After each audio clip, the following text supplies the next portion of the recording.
Hi, everybody, and thank you for joining us today, April 2nd, for our local workforce innovation area discovery session 15. Today, we are going to be getting some feedback on some screen mockups we put together that look at what potential customer and application menus could look like in the new system. We've talked a little bit about this in our initial discovery and in our last continued discovery session. Got some general ideas from you all, from some state folks, and then worked with our devs to kind of talk through the best UI user experience type layout that matches kind of the new look and feel we're going with in a new modern system. And I have some screens put together that I want to walk through with you all and just get some feedback. So during this session, please feel free to utilize the chat, unmute yourself and ask clarifying questions or point out things you do and you don't like that you're seeing, so that I can take notes and make adjustments on these mockups as we continue to dig deeper into the user stories that will actually build out these screens. Again, we're really focused on some of the basic elements of these screens. There's going to be a lot of extra that we have not talked about. They're just there as examples. We're not necessarily approving the entire screen layout and everything, which I'll point out as we go through them. We like to give you enough context of how they might work so you can actually kind of visualize it as a screen you're using, knowing that some of the details of the screens will adjust as we start talking through more of the overview screens and the universal IEP and ISS and that kind of information. So with that, I'm going to go ahead and jump in and walk through these. So I have just two screens here initially that we've already talked through and we're working on building out in development. And these are our listings, our customer and application listings, where you can come in and see your list of customers, search your list of customers, and you have the ability to add new customers, which goes through its own search before you create the customer record. And from here, you have the option to be able to click into applications, or if you're using the customer listing, you are able to click into customers. And so I'm going to be bouncing back and forth between different screens just to make sure I'm giving context so we all are kind of talking about the same thing. So as I'm talking about that, what I am referring to is, let me make sure this is the right screen. Did somebody have an initial question? I thought I heard. Okay.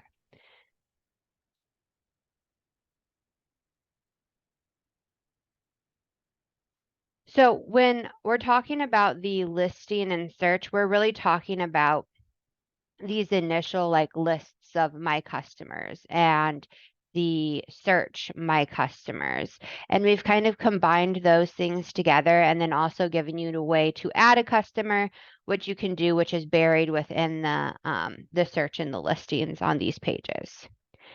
So what we're going to be looking at now is if you actually do run a search and you click view in IWDS, you're either directed to the customer menu, or if you go in through one of the applications, you get the application menu. So what we're really talking about is these pages right here and what those will look like in a new system.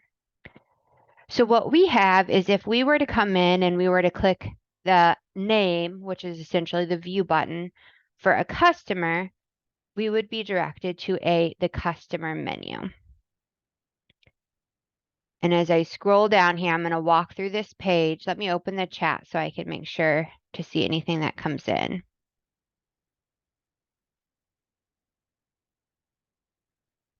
Yes, we liked the tab approach too, trying to minimize clicks where we can while still giving you, functionality that you need.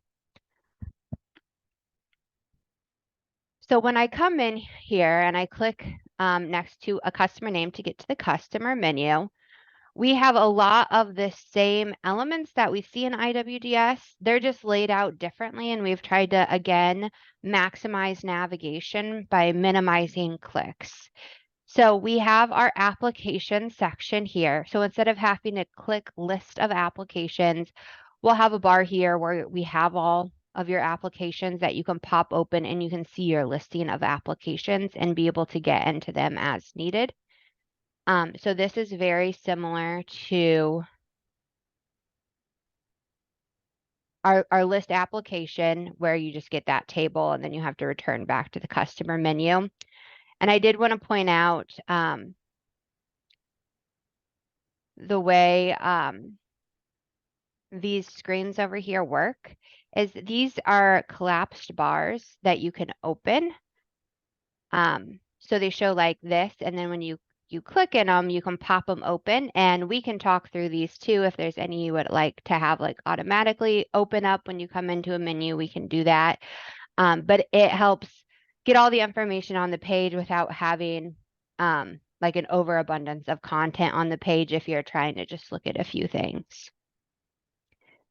We also have the customer profile section. So in here, we have our additional contacts where we can add contacts and see those listings. We would have our private information section, the veterans, employment history, credential listing. And again, we need to talk through all of these subscreens. This is more just the layout of this initial customer menu, and then we'll start digging into all the individual elements that go on it.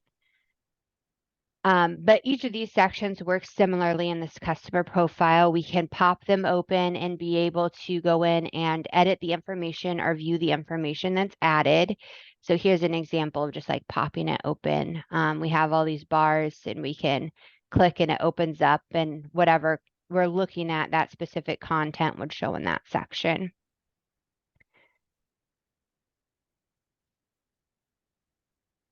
So private information, veterans information, employment history. So each one of those bars will act as like a drop open. Yeah. So okay. Yeah, so you don't have to so you don't have to go to like a different. I mean, if it opened a different screen, that would be fine. But it's kind of nice that you can just like collapse it, and if I need to go deeper in detail, I will. But if not, I can collapse and expand those. So sorry, I like that. Yeah, and then on some of these, like when we're adding things, it would like open a modal and you'd fill out the fields and you would see it. On the view, it might pop open a modal that shows you that additional information. And then on like the private information, it's more of a form. So there would be like an edit button where it would open the modal where you could edit the information and then save it. And then it would just display once it's saved in like that drop down box. Laura, you have your hand raised.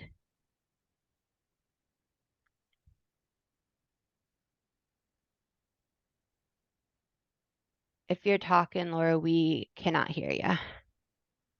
Sorry, I thought I had unmuted.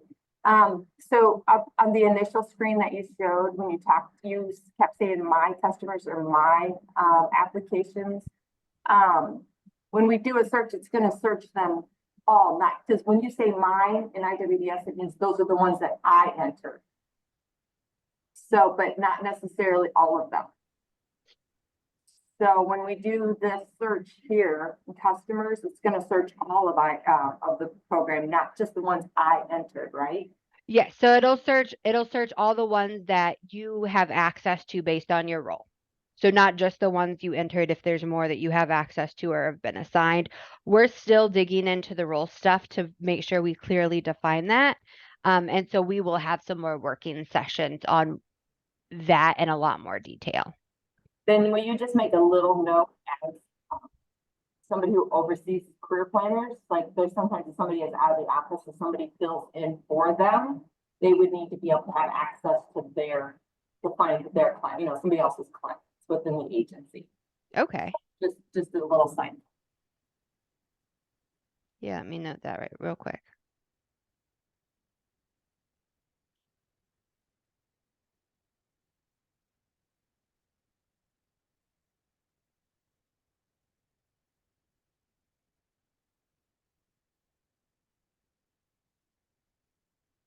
All right.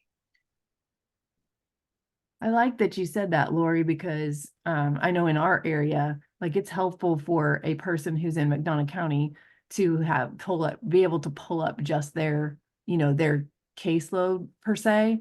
but every single staff person across our 9 counties has to have access to everybody else's stuff in the event that somebody walks into a different place or what have you.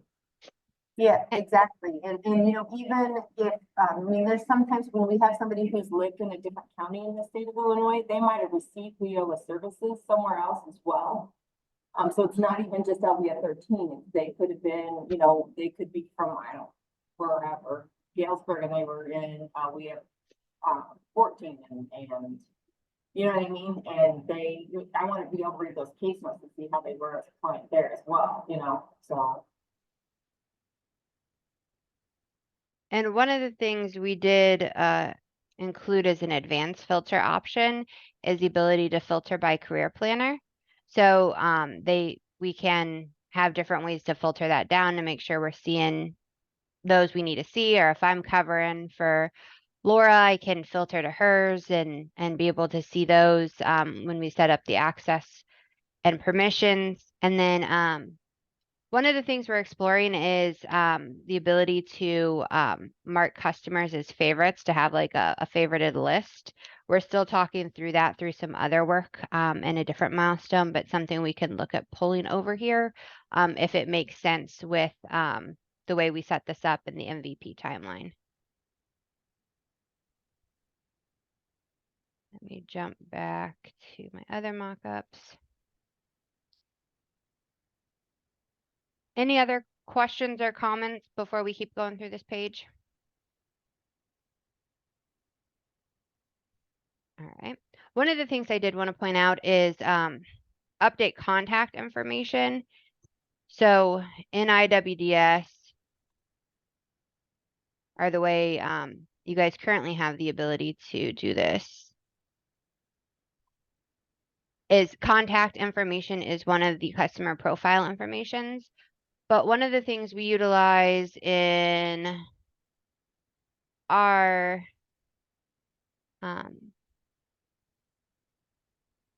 and this platform is we have this profile information that is just always available to see, so you can easily see who you're working with and see some basic information around them.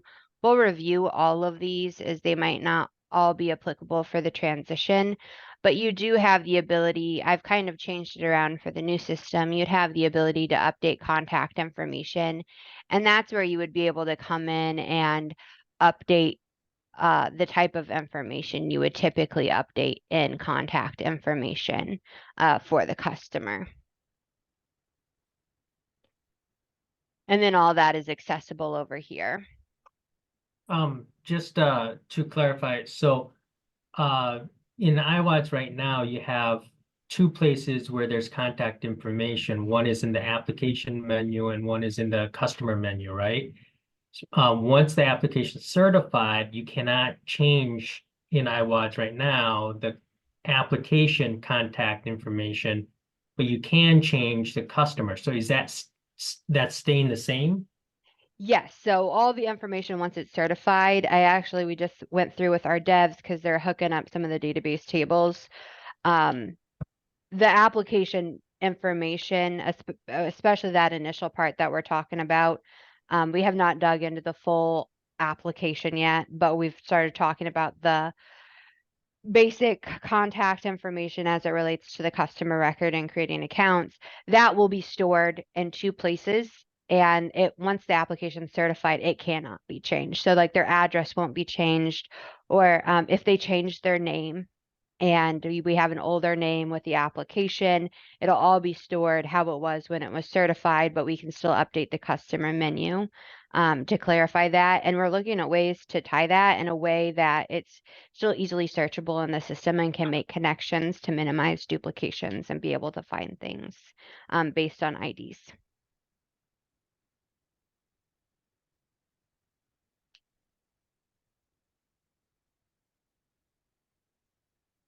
Any other questions? Yeah, I do have one follow-up to that. So in the customer menu, you know, when you're putting in the profile, is there, and this just came to me, is there a possible way to like incorporate like a preferred name since we're having people come in who are, part of, the transgender, LGBTQ, all that. So when they come in, they're saying, hey, I want to be called this, right? And so there's a way to kind of see what they would prefer to be called. I haven't got into that level of detail of building out all those screens, but I've noted that, and that's something we can definitely put to be reviewed by all the teams. I haven't built all the data elements that's going to go into contact information and the customer profile yet, but it's definitely something we can explore. I made a note right here for myself. I know we do it in other programs as well.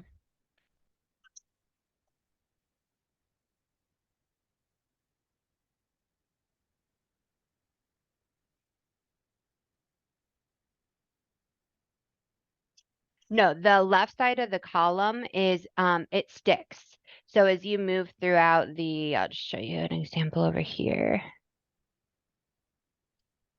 As you move throughout the different, this is our older YCP page, but as you move throughout the different areas, this is always here for you to be able to refer back to. It opens and closes, so it's not always giant. But if you need to go in and quickly see something, you can.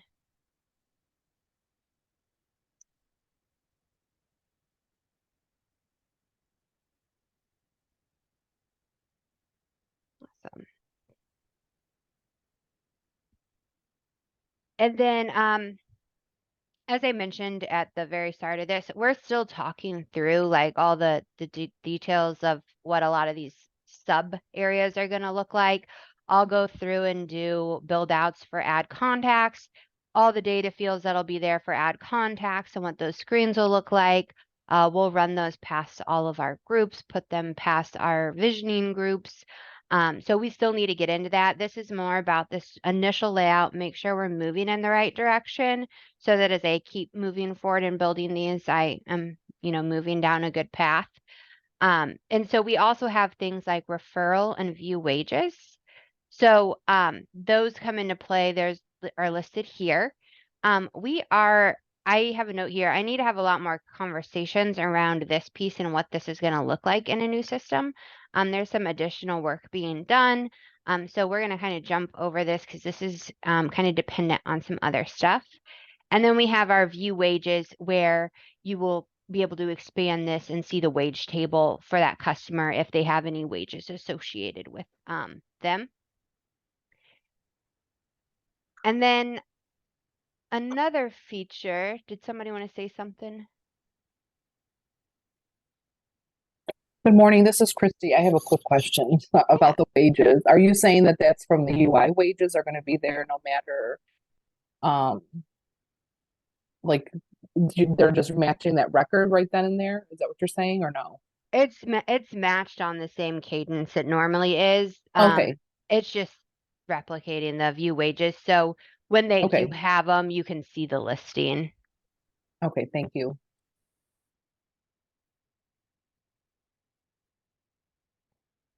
And then the other feature that we are looking at, trying to get your feedback on. So in IWDS, you also have this menu here, which is your case notes, your universal services. So we have under our profile information, we have the ability to reset passwords for your customers. So your customers have Illinois WorkNet accounts. So if they can't get in or they forgot their password, you can easily reset it for them. You can also send them a message through the Illinois WorkNet messaging feature to their Illinois WorkNet account. And then we have our participant summary tool. So this is where you can access things like a full listing of their assessments. You can access their case notes. So you can add case notes. As soon as a customer record is created, you can start adding those case notes. Resumes. So if they have built out an optimal resume under their Illinois WorkNet account, you can go and see what those resumes look like and access those. They're stored with their WorkNet account. Universal services. So we still have a lot of work to do here. But that is being able to manage these. We're working closely with the state on that. So you'll be able to add those universal services to customers. This is going to tie in this next screen of what that it looks like will tie into a lot of the work being done under our services milestone. Right now, we're working on some back end service stuff, and then our next step is to work on some front end service stuff and expand the back end service stuff to include universal. So we're going to be having a lot more conversations around that in the near future. And then we have uploads. So you can upload documents for your customers.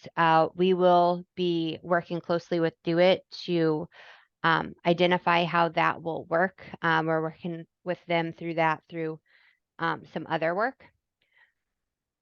But a lot of these features that I'm showing you already exist. So we have our uploads where we can, upload files, and we will review and tweak these as needed.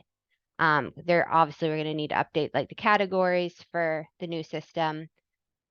But you can access case notes where you get a history of case notes that have been added, and you can easily export or filter on those or add new. So take a lot of the features that are in IWDS over here. We already, have a start to build out on in the workNet system that we're expanding. And then here's an example of resumes. This customer won't have any resumes because they're a test customer. But you'd see all the resumes they built in the optimal resume tool listed here that you could go in and access and help give them guidance and feedback on. So I'm going to pause right here and open it back up again for some feedback on what we're seeing over here.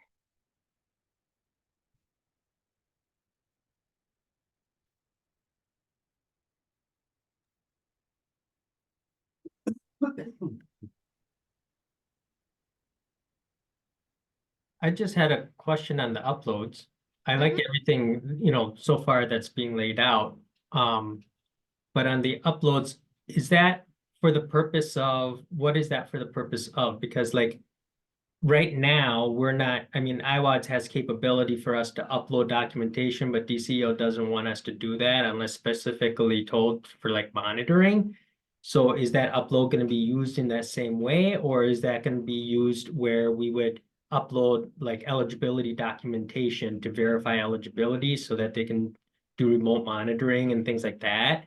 Or if other staff are reviewing different accounts for eligibility purposes internally, they'd be able to see those documents readily available within their application to verify that it's done correctly. Or is that just for when DCO says upload this document? And we're still working to define exactly how that feature will be utilized. I know one of DoIT's concerns with the current system is whatever upload feature they're using is not sustainable. And so we're actually exploring some upload stuff with them for sustainability. And then kind of to what Roy is saying in the chat, there are also documents in the old system that will need to be migrated over and have a place to live. And so this will be a place where we can put them where they still stay with the customer record and we don't lose any of that in the migration of the system. And then we will continue to work with DCO to define how that will be used, but it will be a feature that will be there that can be used in the event they say upload this for monitoring or policy changes around how documentation is uploaded. Then you guys, have that as a space where you could use it. Thank you. Just a note, like for LWIA 13, we actually have 3 secondary education youth contractors that we contract for in 3 counties. And with that, instead of having to drive there because they're somewhere an hour away, in order to review documentation to approve them to certify somebody, they actually upload eligibility documents. So that we do use it regularly. in our process with our secondary education. So,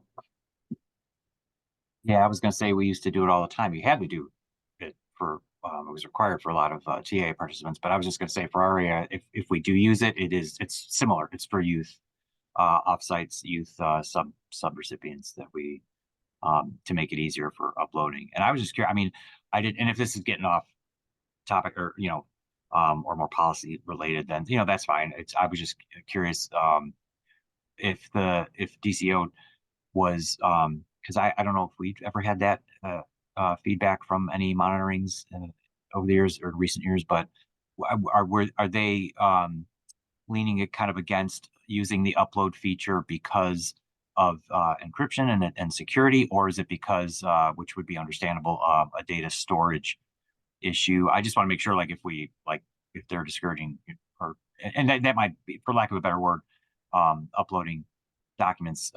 If like, I just want to make sure, like, should we not be uploading some stuff or not? But like I said, if that's a different conversation for a different day, that's fine too.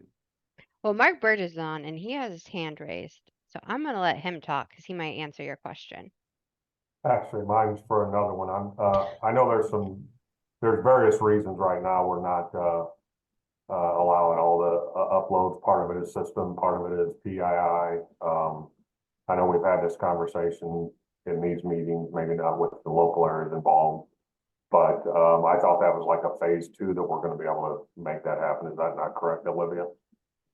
We were looking at making that phased out because of the PII implications, but recently there had been some conversations between DeWitt and John, where in the new system it can be stored by DeWitt through a DeWitt platform that our team was asked to explore because of the implications the current IWDS system is experiencing with their upload tool. So Okay, that's why ongoing conversations actually just recently started up about that, Right. that Al is having with the devs and the DeWitt PM and John. so I think to answer your question, then, we certainly would like to have uploads. I think that's our position, but it's right now, it's just not there for us to do it for those various reasons, but it sounds like movement is occurring. Maybe it'll happen sooner than expected, but, my question actually was, you referred to, and I just like consistency in terminology. Olivia, a couple times earlier, universal services, and I don't know if we use that term in WIOA anymore. We have basic career services and individualized career services. So I know people still use universal, but it seems like our attempt in 2.0 is to get more consistent with the language of the law. And so I just want to make sure we are careful as we lay out all these documents and stuff in the terminology we use. Okay, yeah, I would check with Laura Dahm with that because I was asked to use universal, that they're moving back to that, but I could definitely have got that crossed over with an old term. Okay. But Yeah, I do know that there's the basic and the self and the information only is what we see. So okay, like I said, I just want to make sure we end up on a consistent basis, whatever it is. If Illinois chooses, I know other states still use universal, but I don't know that we have it anywhere in policy anymore, but I could be wrong on that as well. yeah, and I can check with Laura on that, just to double check that the mock-ups and the documents I put together are using the term that she's working towards in the service matrix stuff she's doing. Yeah, I think this is Mark Saladino. I think that the term universal services, we used to use it synonymously with self-services. Those were just if a user came in to use the resource room to do a resume or something like that, that would be counted.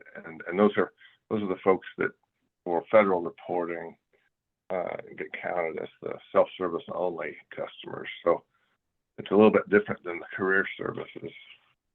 Because most of those career services are enrolling services. So I think when they say universal services, they're talking about just the like the resource room usage type situations. Yes.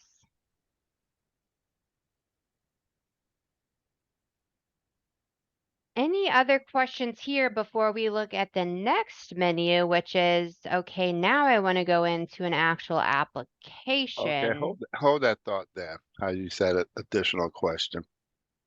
Back to that upload. I know, I see you have it there. So is that going to be available for all people to use? 'Cause in IWDS, you had to get granted that role to upload or to view any document. So how is that going to work in the new system? If in the old system, you just didn't have it to do, you had to be given that role. We'll explore that as part of the role-based feature that we look at with these pages to define how that specific feature should work. And if it is determined that we need to continue to align with how IWDS grants that role and make it role-based, so only specific people can add and only these specific people can view, add and view, and then view, we'll make sure to do that in the new system as well. But if there's a need to change that based on workflow or best practices or policy, we can look at redefining that as we dig into the role feature of the milestone. Okay. Yeah, but yeah, okay. Thank you. Yeah.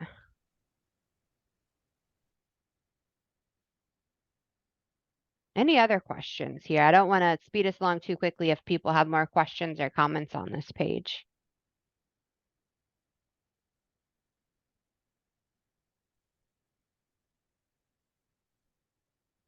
All right, so the next page we're going to look at, I'm just going to kind of highlight how we would navigate that would be if we came into the customer menu and we clicked an application, or if we were on the application list view and we clicked for an application. Then we would be taken to the application menu, which takes us to a specific application. So you can see up here, I have some breadcrumbs starting. I have customer menu, and then I can see that now I'm in the WIOA application menu for the 8/21/2023 application. I can click back. I can click on customer menu to jump back to their customer menu, or I can continue to scroll through this page to access their application menu. Again, I want to make it very clear that I am not necessarily asking you guys to approve this, all the details laid out on this page. That is what we will do as we start to get into the universal IEP ISS milestone. Once we get into the application, that's where we're going to start interacting with a lot of this information. I put some basic content on the page so you guys could kind of wrap your head around the fact that this would be a page that you would start engaging with and kind of continue to move through. But a lot of this, if ask questions, definitely talk through it. But my answer might just be like, that is just a template. We still have to talk through if that will even be here. So I'm going to kind of walk through the parts of this page. We would get to the application menu. We'd have some of this basic information here at the top, like we see in IWDS. And then we would have an overview tab is where we'd start. And one of the things that we would want to include is just the application summary at the top that tells you the AWIA, the program, the certified titles this application falls under. If it's certified, if it's in progress, obviously that wouldn't be filled out. The application status, application date, registrant date, exit date. You can see this customer's not exited, so there's no date there, who the career planner is, and then the services that are associated with the application so far. That's all being pulled in from these other tabs, which we are going to get into in a completely separate milestone later down the road. And then there could be other things on this page. This is all just draft overview stuff. We will completely talk through this overview page as part of the IEP ISS. But I just put some other stuff on this page so it kind of looked like a full page. The profile information we see sticks here. This is update, and I will make this more clear. This is to update the contact information on the profile. As we talked about, if it's a certified application, you can't change that. If they're in progress, we would have the ability to get back in and edit the application through a different page. That again, we'll get into in a further milestone. But you can see I still have all my summary tools and everything here to be able to access as needed, which again, we'll talk through each one of these and make sure they're needed and define the roles of how all those will work. So I'm going to pause right here. There's not as much on this page because this is where we start getting into needing to build these out as part of additional milestones, looking at the applications, the career plans, the exits, the outcomes, and all that fun stuff.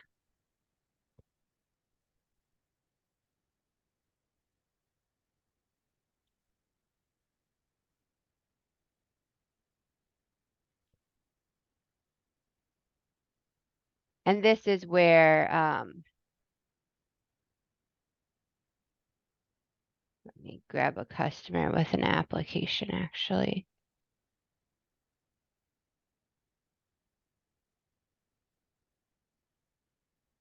This is where we're looking at,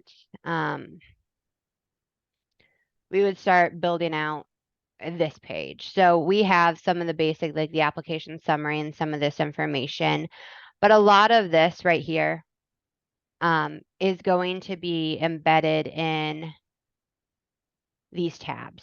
So our intake review, we may change the name to that, but we'll have a tab where we have all the application information and the profile information associated with that specific application. We'll have a career plan and services tab where we'll be able to come in and do all this kind of work. We'll have our exits and outcomes tab where we'll be able to come in and do this kind of work as well. We may move some of this over here. But so a lot of these, we're not necessarily getting into these pages at this time. These are all big milestones in themselves to do. See a couple of comments.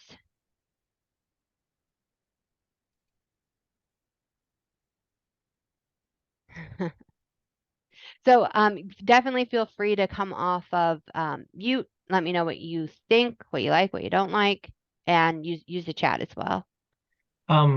Quick question.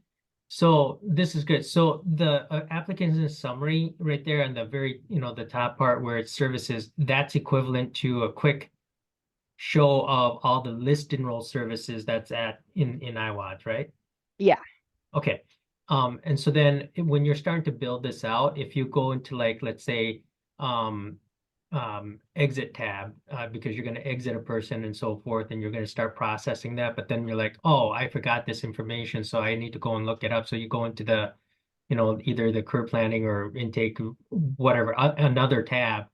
Will the information in the exit tab that you've been working on stay there, or do you have to re-enter it all? Do we know? Definitely something we'll explore, but I think I can answer at a high level. The exit page, there's a lot of exit stuff you can do and save. It's not all dependent on one another. So like if you've started doing something, like you add an MSG, you can, save that. If you start adding their exit reason, which this customer has not met the criteria needed to be exited, you can save that and do that. You can start adding their employment. But if you like don't have one of the required fields to be able to save it, that might be where you run into a situation. But one of the things we are doing is allowing for you to have the customer open in multiple tabs. So you could you could copy this and open it in another tab and go to their career plan and grab what you need and come back here and fill it out and save it. Oh, okay. Okay. Yep. Yeah, that was a good question though. I was kind of wondering the same thing. Is there sort of like a manual, like save and exit, save and continue? Like, do you have to save it, or is it kind of like an auto save, sort of like if you're typing text or checking a box, when you're completing certain fields, if you did accidentally or not accidentally or even intentionally, if you open a new tab or switched to a new tab, it sounds like you're saying it will save it like in real time. It'll always save what you've typed. You don't have to manually there won't be a manual like button to manually save each time like you have here, or would we have to remember to save it before we, switch over to the next to a different tab? For a lot of it, it is asking you to save it before you move on. There's validation around this. And that's for a couple different reasons, but it will not let you save unless you have all the required fields filled out. And so it's not just saving as it goes. It's once you've done it, you have to click save, and it's going to run validation behind the scenes to make sure it has everything it needs to properly create this record so that it can properly be reported out. Right. Oh, sure. Yeah, it wasn't And- just it wasn't so much the employment, although that's good to know. I was just thinking just in general, any of the tabs, like in a customer menu or something. I started thinking about that, like if you're switching in the overall menu of tabs, if you're will it allow you to, to um switch, or would there be like a manual save for the ones that don't necessarily have like a lot of required fields? So again, not necessarily the employment or exit outcome screens, but just general assessment stuff, or if you're a note or in one of the other tabs, if there's not required fields but you type some things in just because you want to get started on, you want to enter what information you do have on the customer. If you don't, if you switched to another tab, or or you exit that customer, exit the system, um, would just making sure that we know if we're going to have to, if we have to remember to manually save it, like we would, an existing. Yeah, and one of the things that we do, and we will continue to do, we did this a lot in the new grant monitoring system, is if we require you to click save in a situation and you don't, and you try to navigate away, we'll give you a warning message Oh, okay, good. Yeah, that's what I'm just wondering. that says you're about to navigate away, you're going to lose your content if you don't click save, so that in the situations where you don't need to click save, it's like auto saving, you don't have to worry about it. But if you're about to lose data, the system can let you know, like, Oh, are you sure you want to great. do this? Yeah, okay, yeah, that's what I was just wanted to make sure that, they don't, stray away from a tab or a screen and then, forget to save it. So no, that's great. No, I think that's a great question too, because that is a good just workflow practice. I thought I saw a hand raised and then it went down. I Well, think you answered my question. I think what everybody's getting at and what you just said, and maybe I should just be quiet, is that the system will do some auto saves when it can, and when there is business logic behind the scenes that has to be completed, it will kind of not do that auto if it can't. Is that sort of what I'm hearing? Yeah. And also, if you exit that person, does it lock everything on that person at intake review, career plan, outcome? Does that lock also, or you still be able to go back and do some update if you find out you missed something? We will have to, that is going to be a lot of exploration once we get to that milestone of all the different business logic of once a customer's exit, how does that affect all the different elements of the rest of the customer's profile? So we haven't quite got there. I do know from a high level, things will be viewable, but I don't know how much you will be able to just edit, and I'm sure we'll explore it. We'll get into the role aspect of it as well. So I just want to just make sure I understood what you said towards the beginning. Is that, so if I'm, let's say, entering employment information on the employment tab somewhere, right? And I forget, oh, this isn't a case note.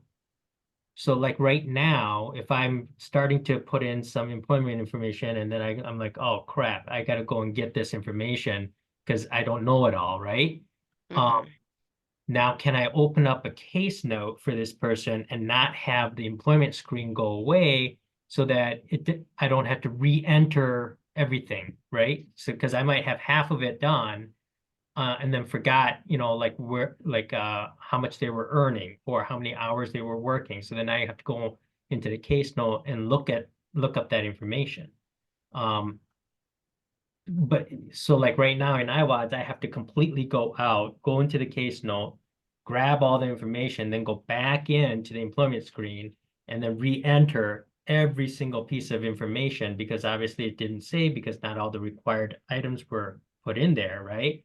So is there a way to maintain that record of what I've already put in and then be able to grab the information from the case note so that I can finish it off without having to re-enter everything else? Yeah, and we can definitely explore this a little bit more when we get here too. There might be a better way to do this, and I will check with our devs. But I do know when we start talking about like employment and exit, there is a lot of logic behind here and required fields, and we need a crosswalk it to see how necessary that is. If it's not necessary, we can do an auto save and let you come and go as you please. If we run the risk of somebody only completing half the fields and saving it and then never coming back and doing the other, and that resulting in us being able to inaccurately report performance, we may have to keep it the way it is with no, you have to complete all the required fields and click save.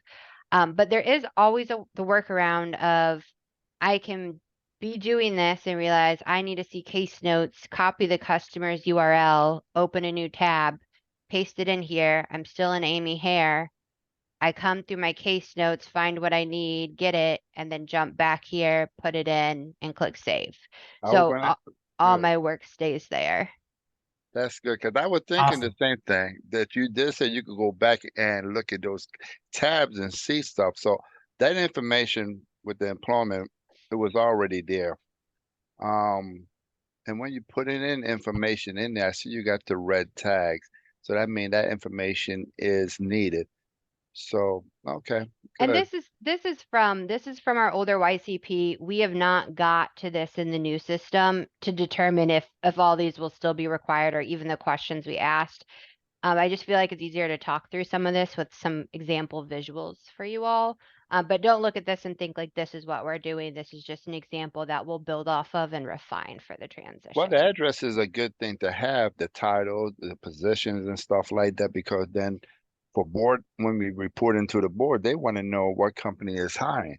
And Exactly. if we don't put those information in, I got to call up Mark. Mark, can you do a special report and do this and do this? So Yeah, I'm still always getting on my not my staff, I'm not the boss, but like, the staff, like, yeah, look, I know it's a little bit extra work, but please put a job title, put, if you can put a hmm description and put the address, like, where absolutely. is this company? So, I mean, it's not everybody might like this idea, but I mean, No, I'm gonna I like like it. the idea of making it I required. Yeah, I like it to be just the way it is. Put it in there. It's not going to be that hard. I mean, you just get in the company name, address, and everything. You could Google it as well to get the address. It's not that hard of a stuff. But when Yeah, it comes to reporting part, and the citizen and the Fed, DOL, and the higher uppy who's paying for all of this stuff, they're like, but dag, we don't even know where they're working, but they're working, huh? Yeah, okay. right. I mean, I empathize with career planners sometimes, if the customer, the participant, if they don't share a lot of information, say, hey, I got a job, I'm working at Alcatech, and it's like, okay, is it related to, yeah, I'm doing project management or something. But so sometimes they don't, and then they ghost them, then they don't return correspondence. So I understand sometimes it's hard to get that information. It's like Absolutely. there's a lot of times like we had this in the case note, like the participant filled out our are you working form, but like, okay, just please paste it in. So yeah, if you want to make those required, I mean, me personally, I kind of like that. Me and you both. Yeah, I will I think when you do performance, I think it matters too, because there's a lot of times when I'm going back through, for people for their quarters after their accident. If I need to call in like verified employment or do something, I want my court planners to have the exact address so I know when I'm contacted. definitely. And those will all be things that will be really great to get from you guys as we dig into the local feedback as we get further into that and build out those user stories on how the different screens and all these tabs end up working. so that we can, document that and the way in which you guys are engaging the system and collecting that data. For our application menu layout, like I said, there wasn't as much on this application menu because a lot of it starts getting into the further milestones. But from what you guys have seen, are there any tweaks you guys would like to see across the customer or application menus?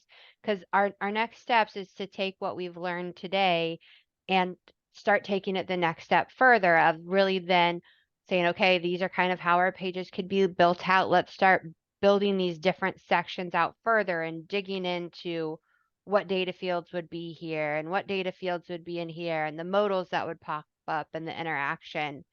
So that we can start building out our business requirements document that we would then take back through our state subject matters, the locals, the system owners to start really getting the approval we need to move this closer towards development.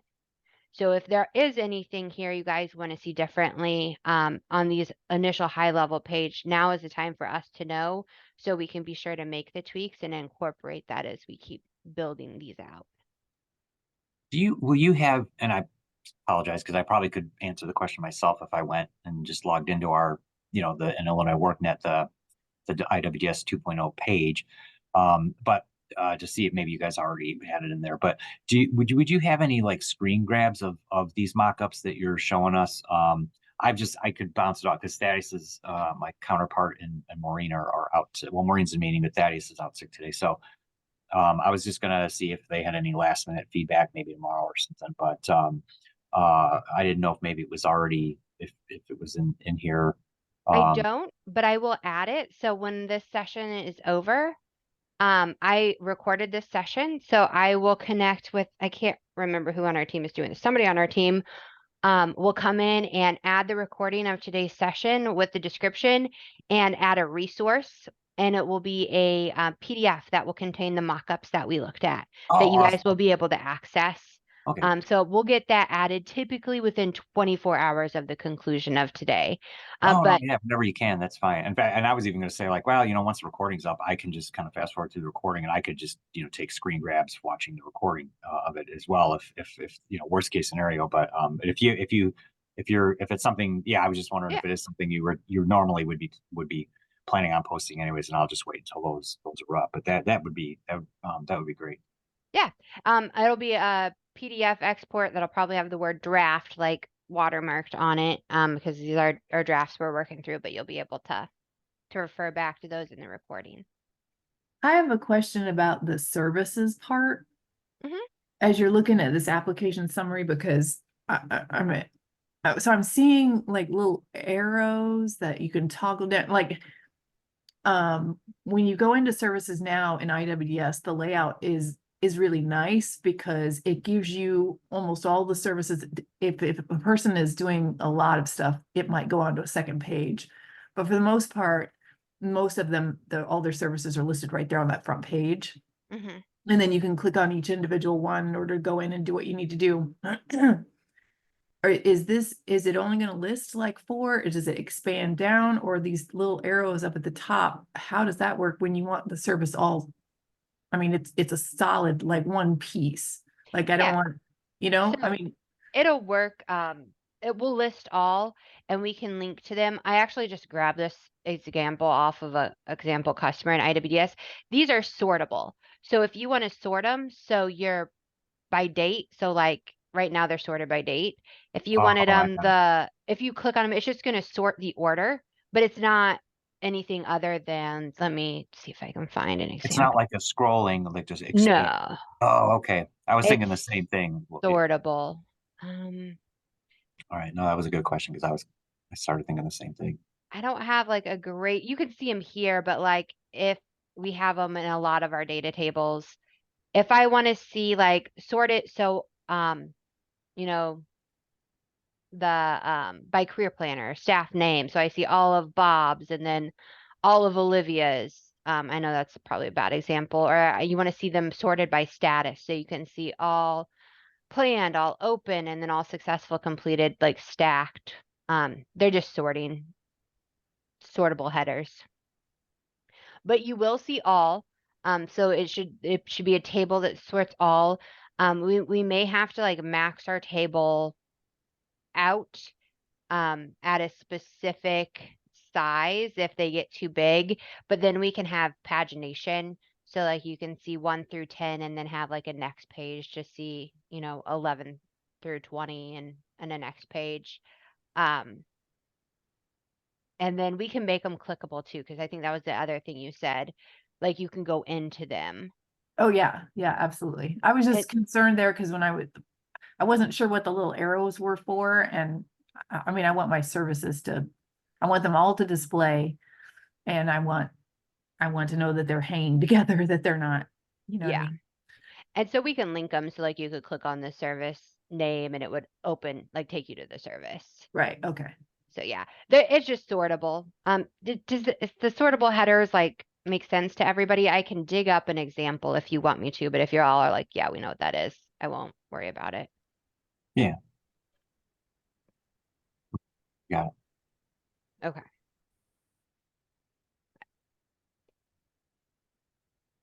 We typically use sortable, like the UI for the tables we use just has that in there. And it is a nice feature if in the event you're trying to figure something out, you can easily manipulate the table a little bit.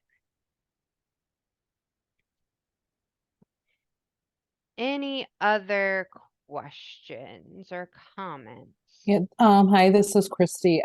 You might have covered this, I might have missed it, but is there a way that you said we could add a case note from any screen? Like, or like, is it available? It's always going to be right there no matter what page you're on? Yes. Okay, perfect. Yeah, you will always be able to easily add a case note from any screen you're on. And well, there's going to be some additional case note features we use. I know we've high level talked about some of them, but we'll be getting into how we can streamline your guys' ability to add case notes too. The system can know in some situations when a case note needs to be added based on the action that's happening and prompt it to just again minimize clicks and streamline consistency of being able to get those case notes documented in the system. And sorry, Thank you. I think you said this already as well. You'll have the ability to, with those tabs, that look like tabs, that, things that actually look like tabs, and then tabs meaning, you can like in that so that profile menu is going to be on every screen here, and you'll always have that kind of like in IWDS now. You always have sort of like some of the main menu Mm-hmm. functions on there, but the ability to like, if you wanted to, like you could, if you didn't want to have to close a page you're working on or necessarily navigate, you can right click and like open. Will it give you those options like open a new tab, Yes. like new tab in the browser, not the tabs that you have there, but like to open one of those tabs, like in a new tab. But I should clarify in your browser, not the tabs on that screen. Yes, the right click and open new tab. Yeah, well, that'll be a feature we make sure that we have. I have some notes on that too of ensuring like timeouts and stuff. We got that from a previous discovery session. Yes, I That remember it was talked about too about because and understandably just the one it was designed and how back then it was in the way it is, understandably it's not a feature you can, I don't think you can do. Well, maybe you could, I don't know, but in the current IWDS you couldn't.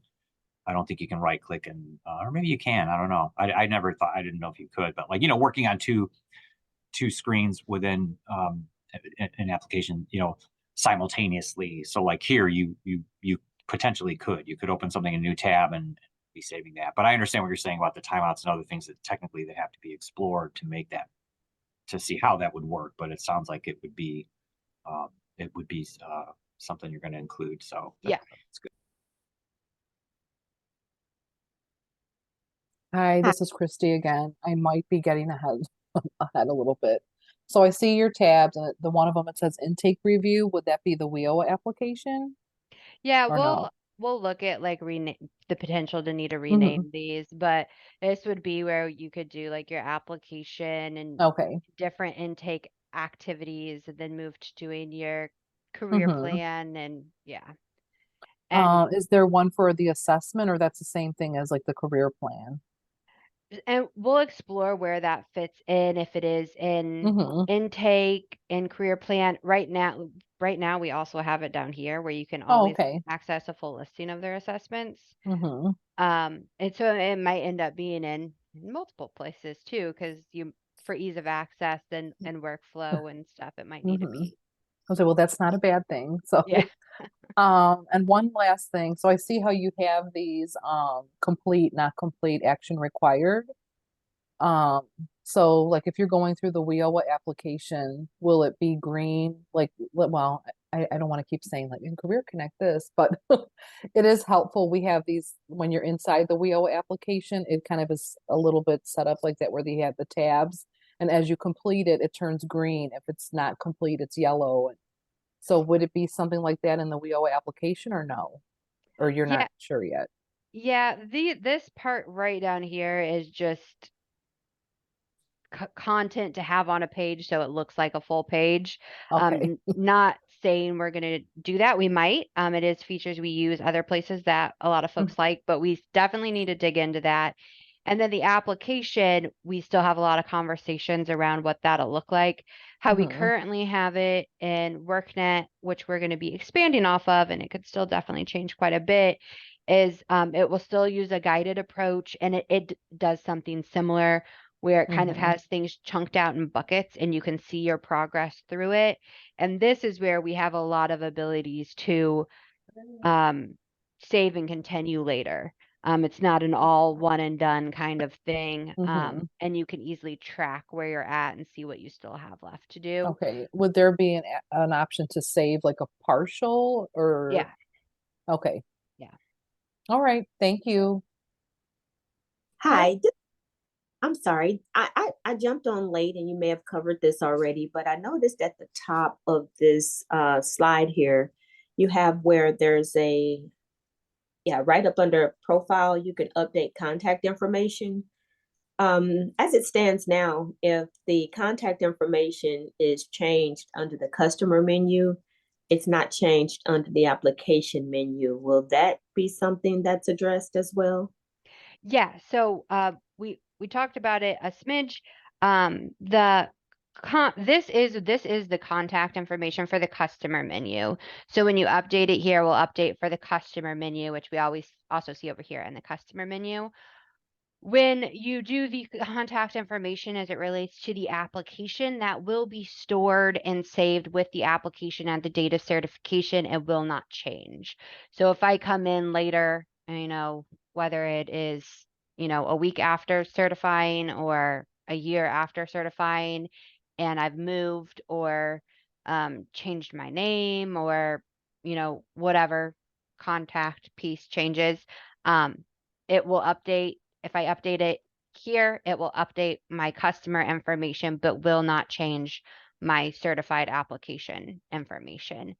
We have some dev work currently being done in our discovery right now to build out that business logic so that we can make sure that we're doing it appropriately.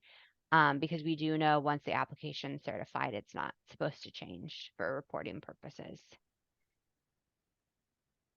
Okay, thank you.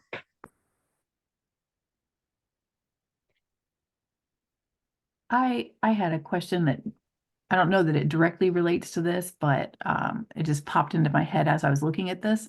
When it comes to the training for everybody to learn how to use this new system, I know we had previous conversations about what pieces will auto-populate in other areas. Is there going to be some sort of like cheat sheet or something that you're going to give people so that they know when they put it in one place, it's going to auto-populate in other places? Like, is there going to be something that lets us know where it's going? Yeah, that's definitely something that we can put together as we're building this out, identifying where data is pulled throughout the system.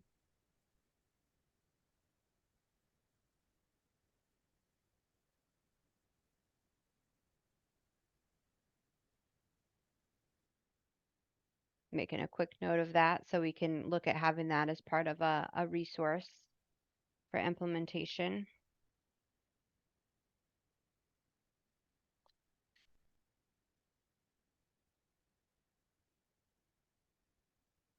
And I Any guess other- to kind of go along with that, there's a kind of a disconnect between frontline staff who are putting information in, not knowing what all is linked to performance.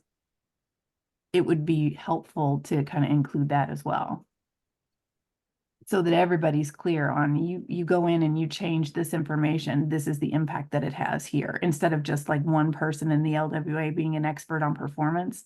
Like everybody can see it. I think that would help in terms of understanding of performance from the front all the way through the organization. I don't know, I may not be explaining that very well, but No, I'm making a note of that too. That's definitely something we can note for when we start having our training discussions is items to look at. And just as you're talking, I'm thinking about ways we could like have a cheat sheet on different fields that tie to performance and how they're used. I do know as it relates to the services and how those tie to performance, we are looking at making that a lot more clear for the end users.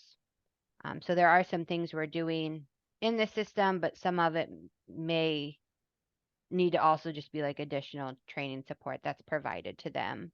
yeah, because the at service matrix, implementation. yeah, because the service matrix is really great for definitions and stuff like that, but because it's not linked directly into IWDS, there's still some confusion.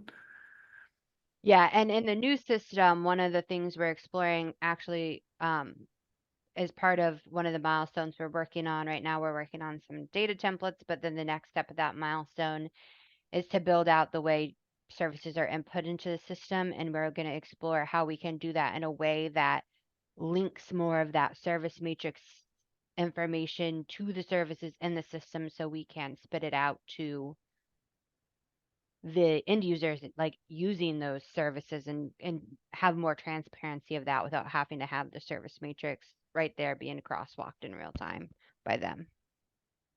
The system can help do that. That's great. Thank you.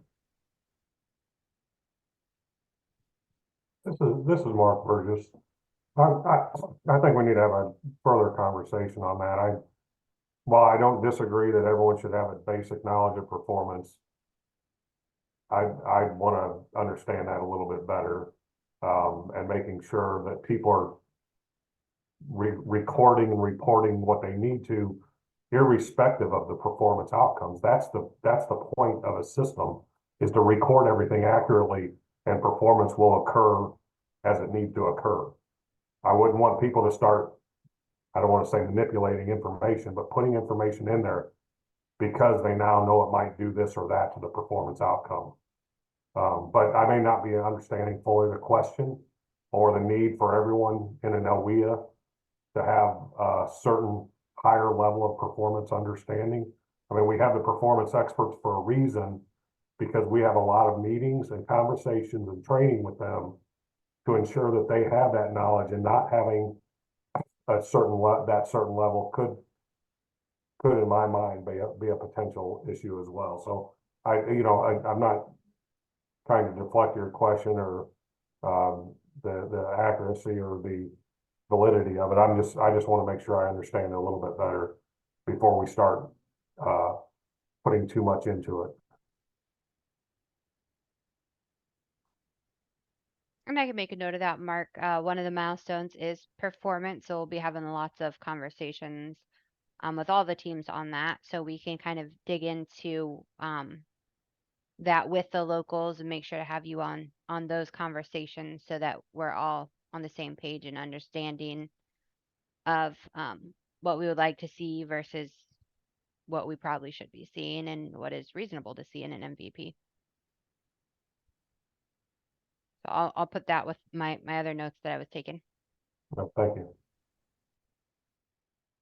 And I think what I was trying to get at is number one, making sure that the service matrix information is embedded in the new system instead of it being separate.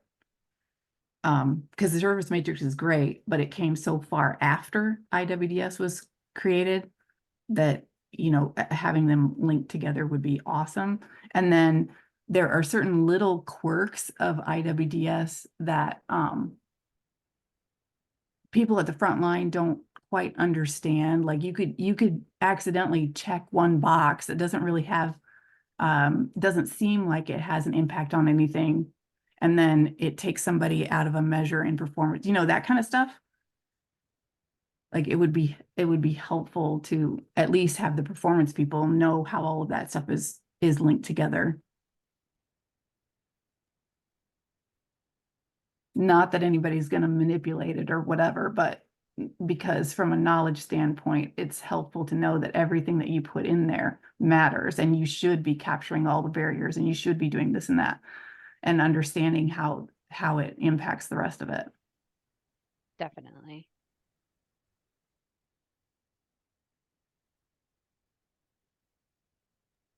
And now that you guys are mentioning performance, iPads is not going away. It's still going to be there for us to use, right? Right, yeah. iPads Okay. will be expanded upon too. So we'll, as part of the performance conversation, that's where we're going to kind of turn to iPads and say, okay, how can we build this out even more to get more of that information that we need to assist with performance, both at a state and local level. Great, thank you.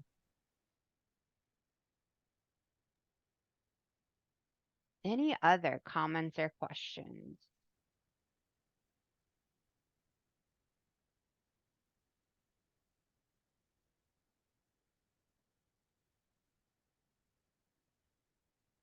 All right. Well, if there is nothing else, I am able to give you guys back a whole, 42 minutes of your time today. I didn't think we were going to need all of the time, but definitely wanted to have it in case we did. Our next step, like I said, is going to be really starting to dig into each of these different elements and build those out and define those. We'll talk through those through our process, which we will go back to our state SME experts, look at that with them, and then start bringing that to the state and local teams for input.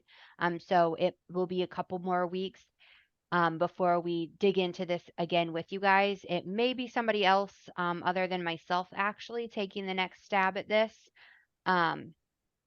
So it will be one of our transition team members that you guys are familiar with from earlier on in Discovery. But we do have just a kind of update for what you guys can expect. We do have 2 additional milestones that we're getting ready to kick off here in a couple weeks. One of them is going to be start exploring some application stuff. The other one is going to be starting to explore some career plan stuff.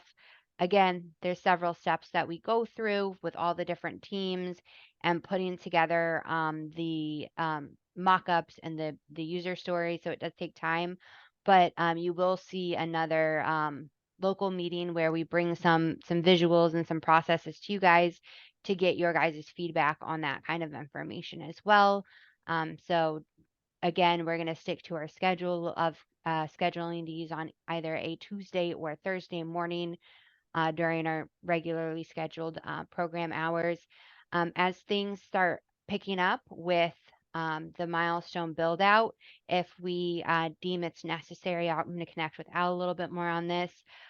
We may just put like a weekly discovery session back on your guys' calendar for a while so that you can have that time blocked and be aware that it's happening as we meet more than, I think the last time we met was the end of January or early February, but it might start occurring a little bit more as we're really ramping up our development. And that way you guys have it on your calendars and we can cancel if we don't need it, but we'll have the time if we do. So that is a potential for that to happen as well here in the coming weeks and months. So with all of that, you guys have any closing comments or questions before we leave the webinar today?